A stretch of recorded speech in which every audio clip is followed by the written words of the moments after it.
Hello, my name is Yegor and I am a CEO of GFE-Solutions company.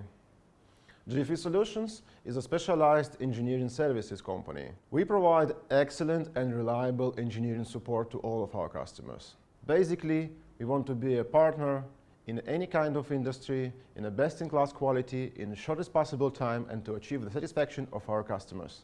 Most of them are connected with the machine building, automotive, or steel processing industries. These customers have outsourced to us their engineering departments, while others are using GFE for single-time projects or simple engineering support. Now let me introduce my team to you. Hi, my name is Denis. I'm a chief design engineer. My team consists of different talented and high-motivated design, structural, and piping engineers. We work with huge and mid-sized enterprises in different industries. Good day, my name is Danylo. I work as project team lead. Our main area is writing CNC programs for different milling and turning machines.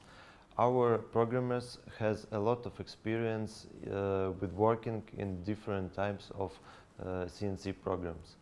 Hi, I'm Vladimir. I am a team lead of technologies.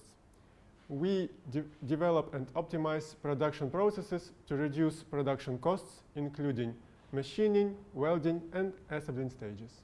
Hi, my name is Mykola. I'm a lead engineer. I have 13 years experience in different fields of engineering. I'm excited about being a part of this team. Hallo alles, wir sind Ingenieure. In unserem Büro gibt es sowohl die Männer als auch die Frauen. In GFE-Solutions sind die Mitarbeiter mit unterschiedlichen Fachrichtungen beschäftigt, die für verschiedene Aufgaben bereit sind und verschiedene Sprachen sprechen. Nous sommes une entreprise mondiale.